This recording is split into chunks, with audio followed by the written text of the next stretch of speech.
Sort fyr, han sidder sådan her. Synes som om han sover.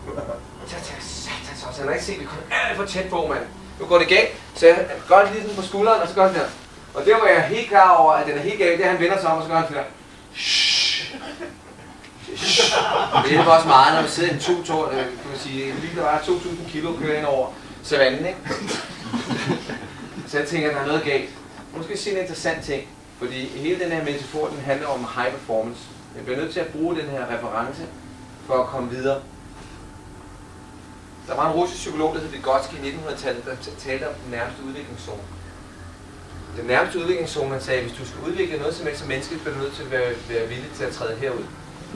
Det er herude, kan man sige, ligesom i lyskurven. I ved godt, hvis man kører over for gul, så begynder man allerede at blive mere på ret, er det ikke rigtigt? Er det grønt, så kan man op til at sidde der, så kigger man måske til siderne, så det er i min køreret, det kører.